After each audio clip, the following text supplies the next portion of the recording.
Hi, everyone, and welcome to the Zero to Empire podcast. I have Elliot Durant here, and he is the co-founder of Pure Water Factory. And yeah, so he's going to be telling us about his story. So tell me about your business and actually what inspired you to start it. Well, what inspired it to start me was alkaline water. I got into years back because my kid's mom had thyroid cancer, and I suffered from acid reflux. And the only thing you can do is get a Band-Aid at the Walgreens or whatever store you want, right? But there's no real cure. And being that she had cancer, she had to go through treatments, and it makes your body's immune system susceptible to whatever can enter it. And regular drinking water has 57 contaminants in it. So she found about the alkaline water. And I came to Florida about 4 years ago during the COVID era because I was in the entertainment industry. I was an actor and a stuntman 40 years, and we got shut down. So I came to Florida. It was the only place open. I came here for about 10 days, and one day ran about 8 miles with a 12-pound vest on, and went to the hotel and asked where was there a water store that I could fill up my water bottle. And the response was, "What's a water store?" And they're on 8 to 10 different states on the West Coast. And in California, it's like 7-Eleven. They're everywhere. Every corner is a mini market, but it's a water store, and alkaline usually. So that baffled me, especially because Miami is all the pretty and built by doctors half the time, and just everybody seemed so health oriented and so naturalistic, and I couldn't understand why they didn't have a handle on the water and how important it is. Our bloodstream is 90% water. pH balance of our body's bloodstream is 7.4, where city, state, and federals are, their water is usually at 7.0 because that's the standard. And most bottled waters, if it's not alkaline, it's going to be in the sixes and fives. And people that are acidic are the ones that don't have the immune system and don't have the facilities in their background in their body to be able to fight bacteria, disease, virus, colds. The people that usually have colds every 6 weeks or 8 weeks, you'll see, or flu. It's because their immune system is depleted, and they're probably in an acidic lifestyle. So. So with that said, I came here and they didn't have a store anywhere. So I went back to California, and it just plagued me, and it was in my head. And I was like, this is an opportunity that you don't often get. How often do you go to a major metropolis like Miami and find that they don't have a drinking water store? So to me, that was an opportunity. So on December 27th, that was in June. 6 months later, December 27th, I got in my car with a vision, an idea, and a dream. And I drove to the West Coast and arrived here on New Year's Eve to wake up New Year's Day and start this journey. And now we have started a new campaign this year, and it's called Join the Hydration Revolution. Yeah, that's definitely an inspiring story. And I'm glad you were able to see that opportunity in Miami and actually go full throttle and make it happen. So moving from Los Angeles though to Miami must have been pretty daunting to start a brand new business. So like what are some of the biggest challenges you've faced during those initial months and how did you actually overcome them? Yeah, so because I didn't know anybody here, not even one person. Um, to me, it was the education, educating the community and the public as to the importance of hydration, proper hydration, and having your body at an alkaline based level and not acidic. Um, and I didn't do it by social media and by all the normal means of today. I'm going to be 64 next month. Did it a bit differently, like the way I used to do sales back in the 70s and 80s and everywhere else. I knock on the door. So I actually went to almost every apartment complex, business that you could think of within a 5 mile radius of my store. I started at 1 mile, 2 mile, 3 mile, 4 mile, 5 mile, and just map it out and hit every single one. Um, and also apartments and homes and all that. I still do it. Like the other day when I made a delivery, I stopped and I put door hangers on 24 homes because if I'm in that neighborhood, why not? Utilize your time properly. Um, so it was advertising, advertising, persistence. Before I even opened the store for a year, I went and told everybody opening soon. And I would revisit people every 6 weeks. And I always dressed decently. I didn't want to go in looking like a schlock. So my, my, my, before I had these shirts made, my mode of dress is I wore a collared shirt and a jacket because that's what I was accustomed to. I raised in Manhattan, and I sold $1 million jewelry at one point in time in my life. So that I found when you walk in a door, the guy that's wearing the T-shirt, the person that's there is going to go, "Yeah, can we help you, please?" But when I walk in my jacket and possibly a tie and a shirt, I get, "Excuse me, sir, we'll be right with you. We'll be with you in just a moment. Sorry for the wait." Oh, no problem. Yeah, it's visually, we're visual people. We're a visual society. We're sensory as far as visual, sight, sound, and taste and smell. And it, the sight is where they make their first judgment. 99% of the time, people are judgmentally convinced, and they can convince themselves in a psychological way just by what they see. And then it follows them up by what they hear and smell and taste and those sensory things. But sometimes those aren't the truth. So then you have to overcome that. But the better way to not have to overcome those hurdles is to take care of it from the onset. Give them, speak to them the right way, be informative when you walk in, know your details, know your information. Um, don't, you should just be ready, completely ready, and be confident because people can sense confidence, they can sense fear, they can sense whether or not you're telling the truth or whether or not you're bull crapping them. People smell through that stuff easily, and especially if they're looking at you in your eyes when you're talking to them. And the one thing also is that they found is that I was passionate about what I do, how I do it, and that that also exceeds other things because people embrace that. And when they see that fire in you and they're like, "Oh my god, he's really about this water," and well, I got to at least taste it. And then that's always where I catch them because most of the time I have little tiny sample bottles, 8 ounces. A lot of people want to talk, talk, talk, talk, talk. They talk themselves out of a sale half the time. So just say the few basic things, the things that are important to people. Listen to what they say to you, hear them, so that when you respond, you use some of the words and the phrases that they used to you back to them in the sentence because it's identifiable and they feel that they've been heard. So I learned that practice over all these years, man, and it works. And like I say, here I am. March 7th will be 3 years that we're open, and we're at about 630 customers, and we're looking at doing probably a good 500,000 this year in sales in water at $3 a gallon. So yeah, imagine how many gallons and how much water we have to put out. But thanks to that big young guy you see reaching in behind me a lot, he's my delivery guru.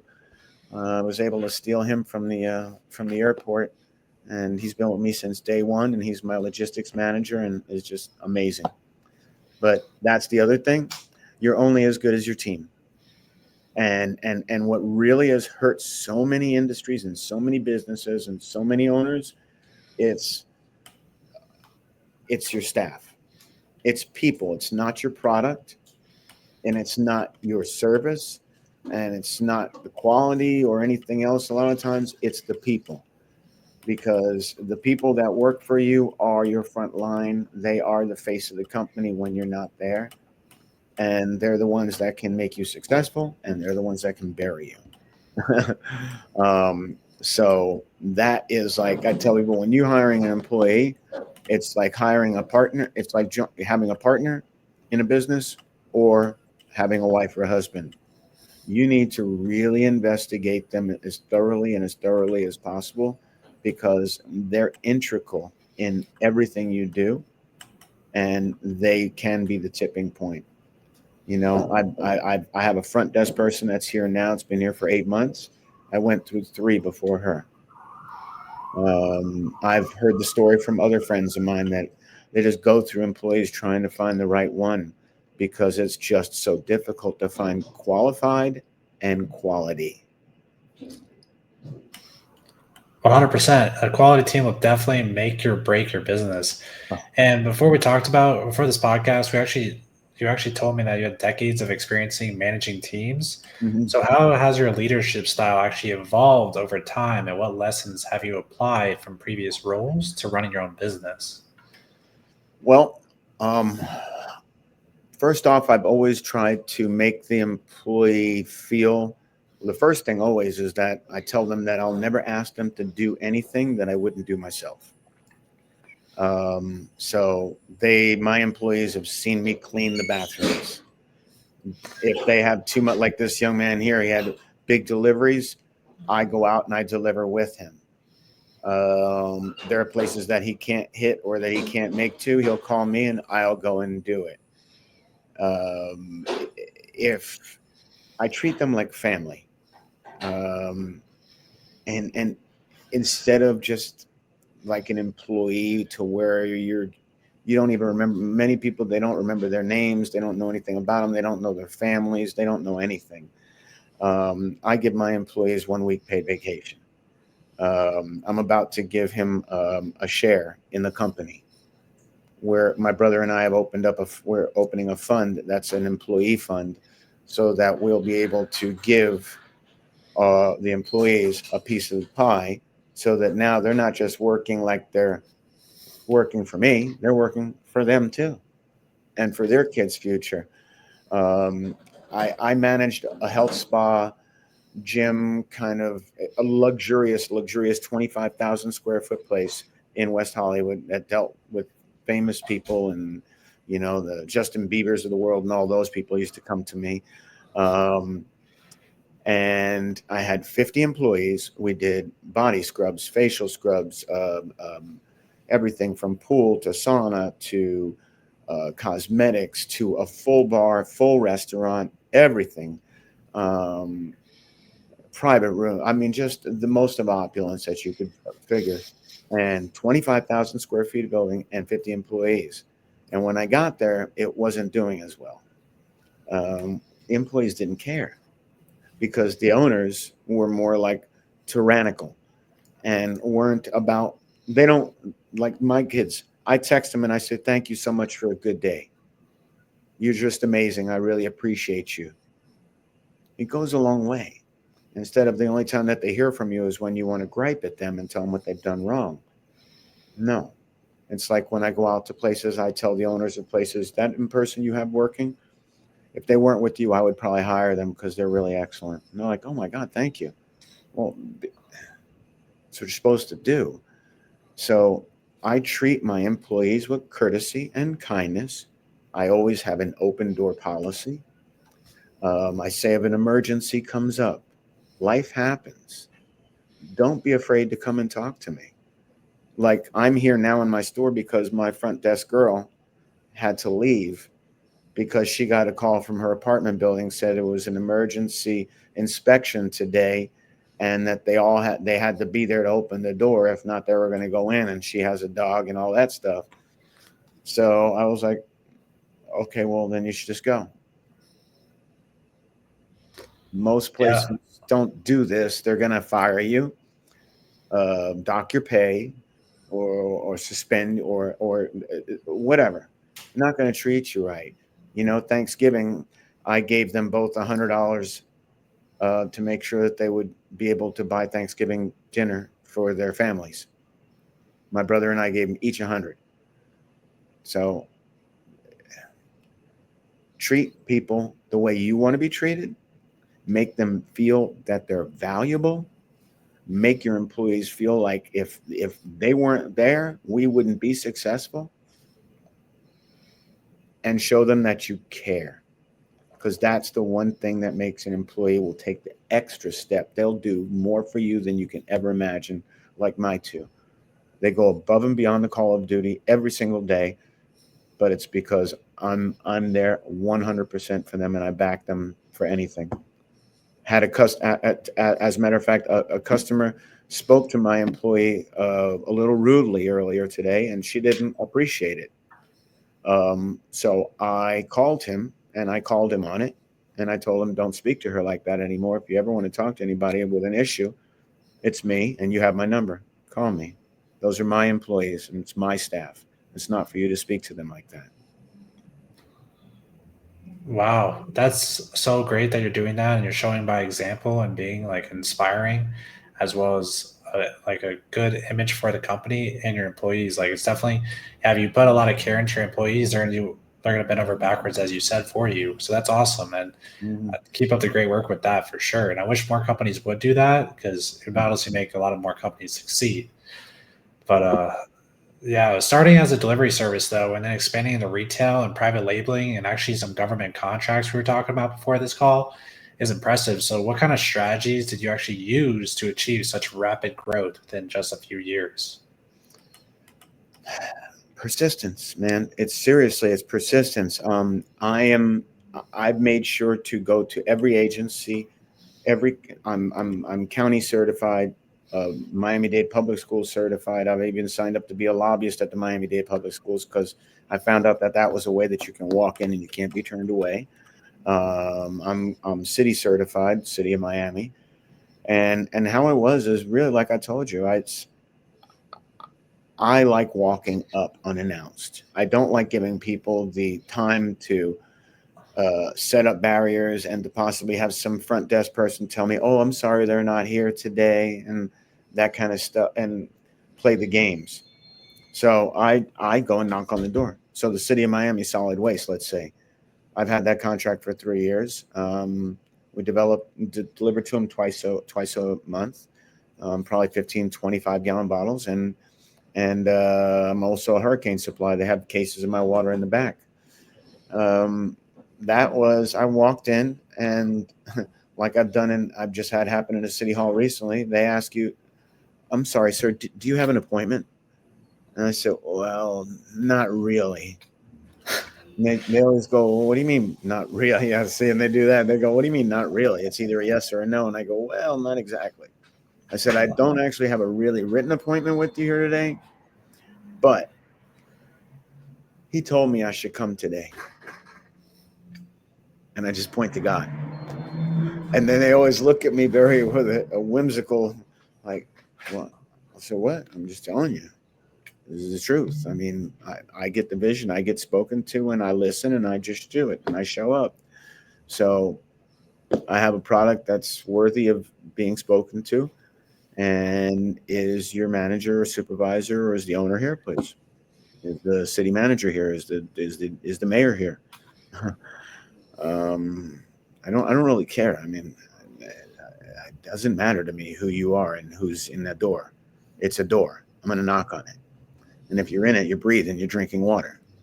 So to me, there's no other thing. So they like that. Chef Creole, who's here, a restaurant chain, he told he told me, and my guy here will tell you the truth. He said the reason why he started with me was because of my persistence.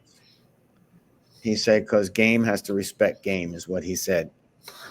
Well, because I visited him 8 times over a few months, and 3 times I went and I just stood there for 15 minutes, but he was so busy that I just left and walked away, and I didn't interrupt him, but he still saw me, and he noticed that all the time. And then the last time I went, he was like, "My brother, I've seen you come here, and you can."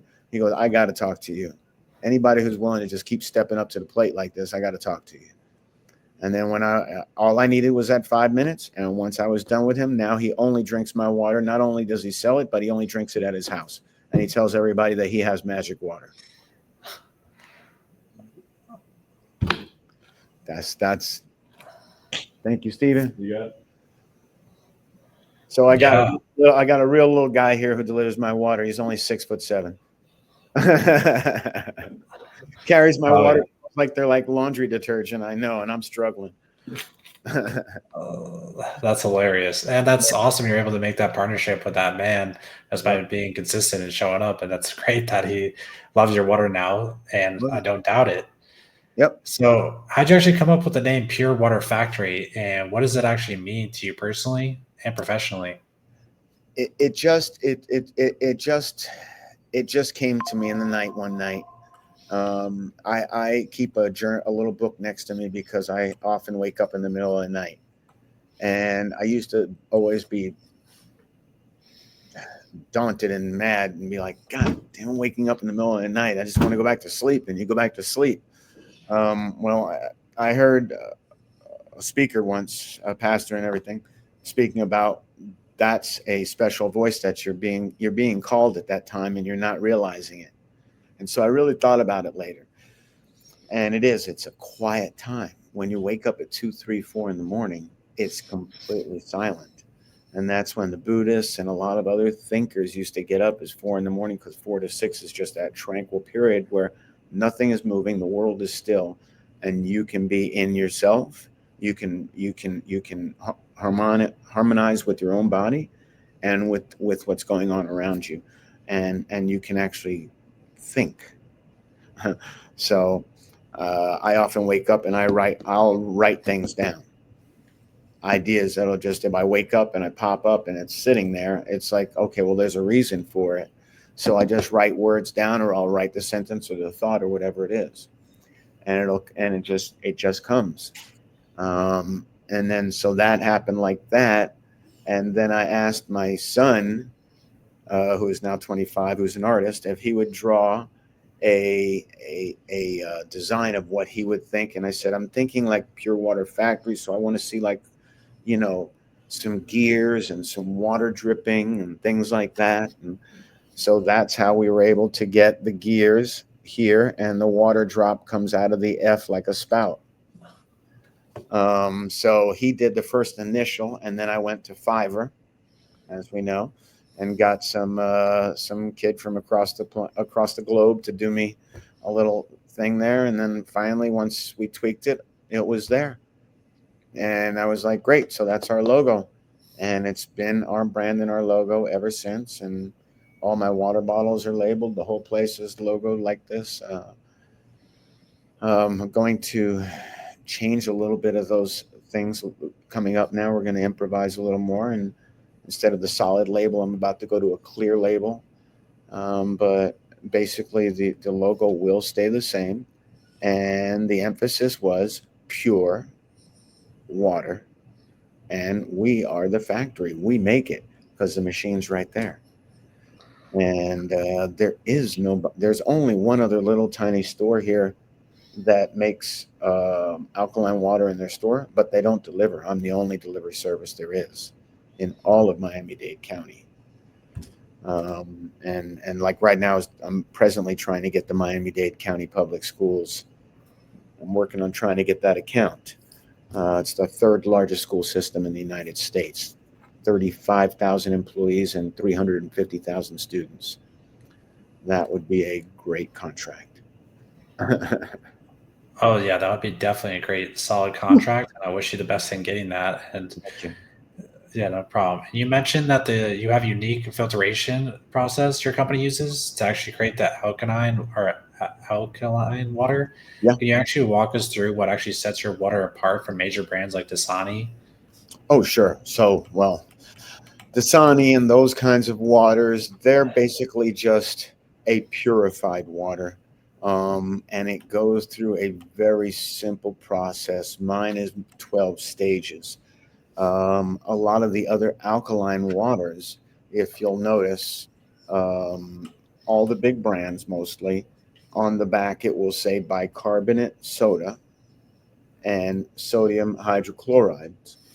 That's salt, and that's baking soda, because baking soda alkalizes water when it's combined with salt. And like Alka 88, they use pink Himalayan salt, and that's their big thing.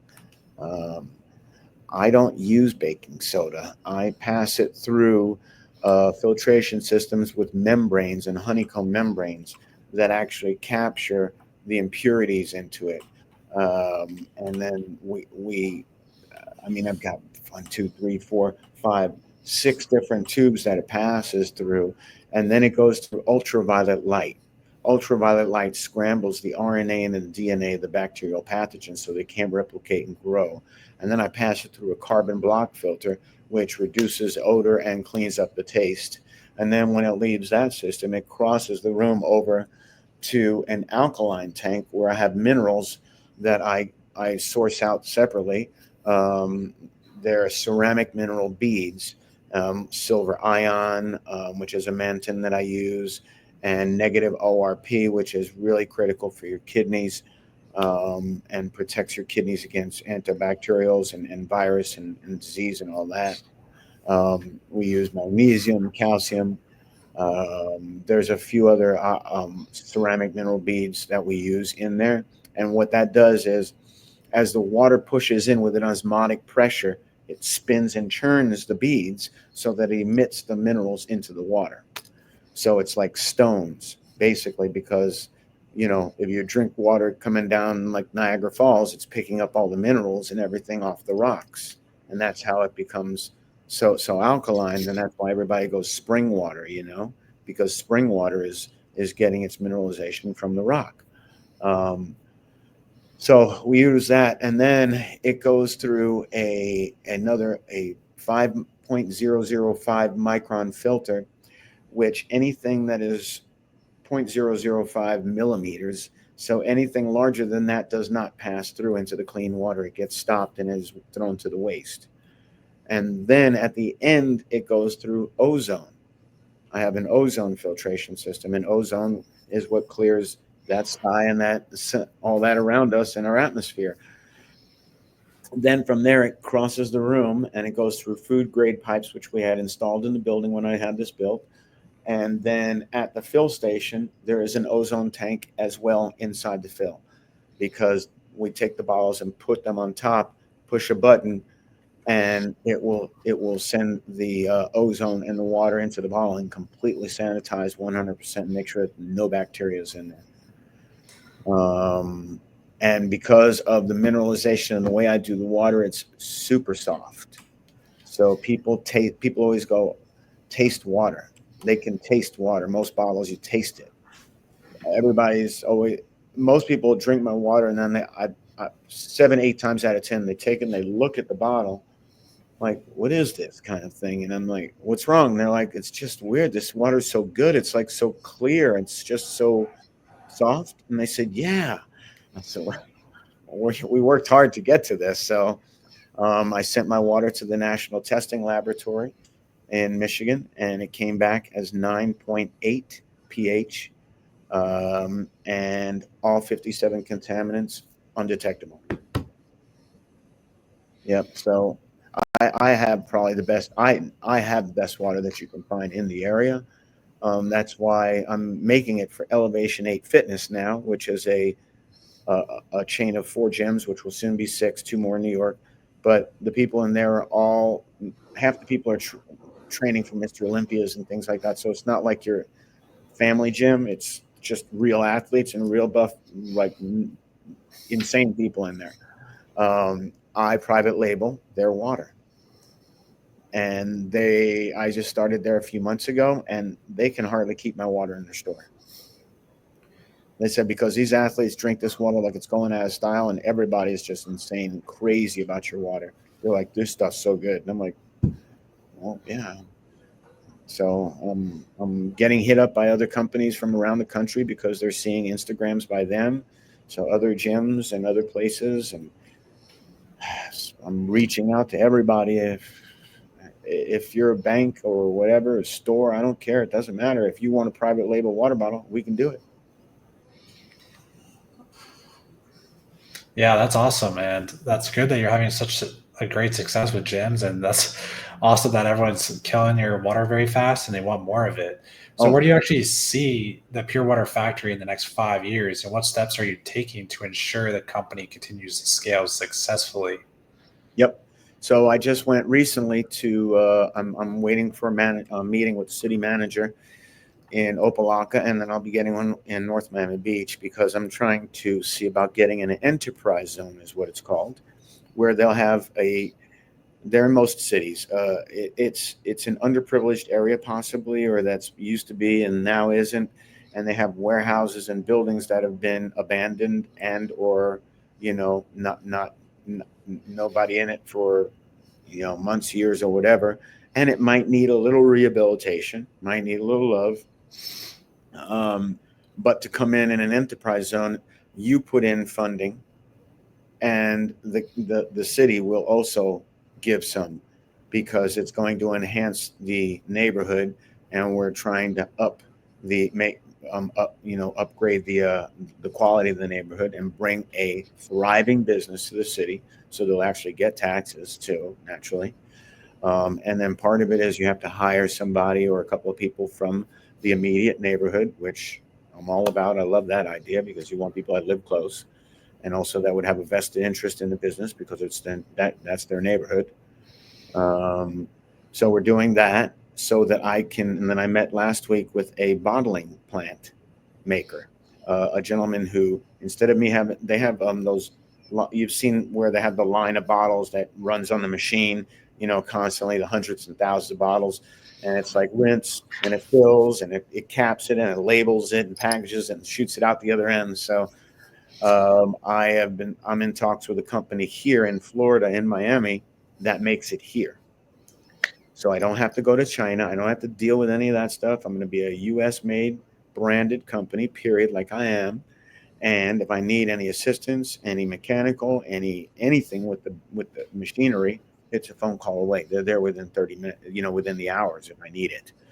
Um, so I'm going to produce my own line and give Smart Water and Coca Cola and all the rest of those big boys a bit of a run for their money here in the next bit, because we are going to always be customer oriented because that's where so many of them fail, and that's why I've been able to take a lot of the delivery business from these bigger boy companies because these people call them and they can't get anything done.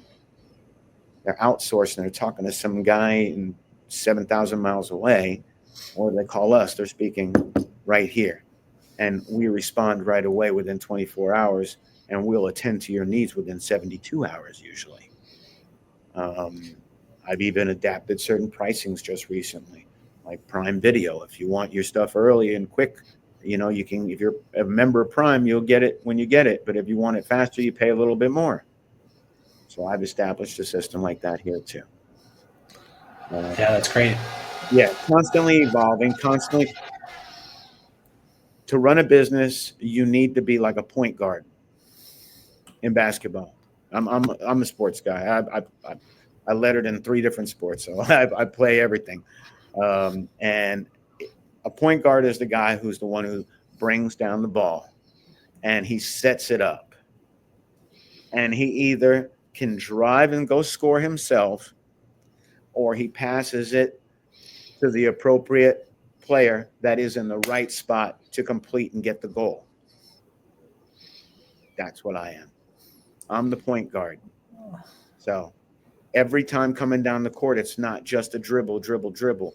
It's back and forth. It's around the back. It's a trick. It's a whatever. It's improvising, and it's being able to pivot. And if you slip and fall down, get back up. Let's go. You know, you just have to be resilient and be able to be able to change when you need to. Like I say, pivot. A lot of times you'll find that a situation or a customer is going to want something just a little bit different. Well, don't.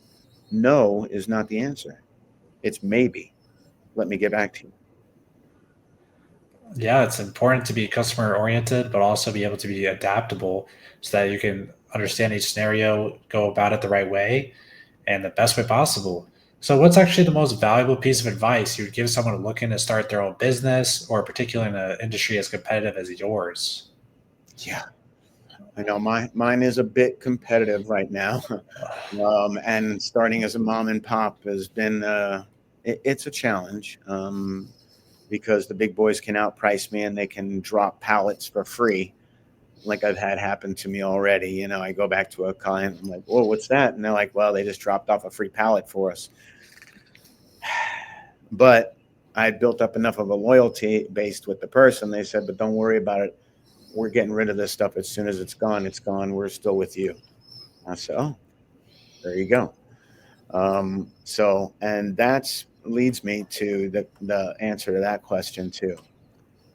My best advice is, do not concentrate as much on selling the product first. They buy you. They buy you, the honesty, the morality, the passion that you have of your product, the just everything about you is what will make them gravitate. And if they have any, like, well, maybe not, they'll pass that and overcome it a lot of times because they want to be and work with you. So my thing always is, before you really try to, because a lot of people will talk the product, and just talk, and sell, sell, sell. And I'm like, the person, if you were listening to them and you gave them a moment to interact with you, and you stopped and you just did this and you did this, you would see that it was already sold. But by keep on talking, a lot of them talked themselves out of the sale and didn't realize they already had it. So my advice is, sell yourself first. Make sure that the product that you have and the service that you have is the quality that's expected, and that and in conjunction with that, sell it as if you are the consumer. Don't look through the eyes of the person that's selling. As you're selling it, you need to be looking through the eyes of the person that's buying it from you and receiving it. What's the value that you're bringing to them that's going to make them not only A, want to buy your product, B, want to do business with you, and C, the most important part, retention, stay. I have a 99% retention rate. Most companies don't get to say those numbers. I lose clients because they've either moved away. One person, a doctor, said you can't do the alkaline with your medication, or we've had two people that passed away. Other than that, they don't leave. Quality, product, quality of service, response, consistency, huge. Consistency, always right. We taste the water every single day before we even start filling. We test it every day before we start filling it,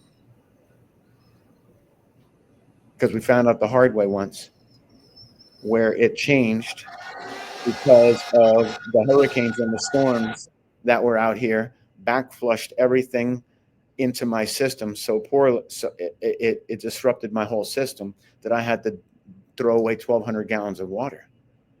And I had sent out water to customers that they called and they were like, "What's wrong?" And I was like, "What?" Lesson learned. Lesson learned. Oh So yeah, checking every few days or whatever. Every day, every day, because we fill every day. We don't fill the room and stock the room of bottles. I mean, you'll see these behind me right here, right now, but that's all there is, because the rest was just filled and put into the truck because he's loaded already for tomorrow morning, because he has 100 of those 5-gallon bottles in the truck that have to go. yeah, that's great that you test the water every day, make sure the product is still staying high quality. It's definitely representing your business and keeping customers at a higher attention. So it's very key and awesome that you do that all. So where can they actually reach out to you if they would like to do some business with you? Oh, sure. Well, they can call my store. The phone number is 786-431-1018. Laura is my store manager. She knows exactly how everything is. My personal number is 213-810-2513. And then our email address is delivery at purewaterfactorymiami.com. And we actually have a store here at 2625 Southwest 27th Avenue in Coconut Grove, Miami, between Coral Way and Dixie Highway. We're open Monday through Friday, 7 a.m. in the morning, all the way till 6 at night. So we have long hours during the week. We're closed on the weekends. We deliver. We don't do contracts. We don't do subscriptions. We just ask for a minimum 4 or 5 gallon water bottles to be delivered. If you want less than that, it's a different delivery charge. That's all. Yeah, that's great. And everyone should go try his water, especially if you live in the Miami area or nearby. And yeah, go check him out. Thanks so much for being on the podcast. And I'll see everyone on the next episode of Zero to Empire. Thank you. Thank you so much, Sam. And thank you, Zero to Empire. Appreciate you guys. You're welcome.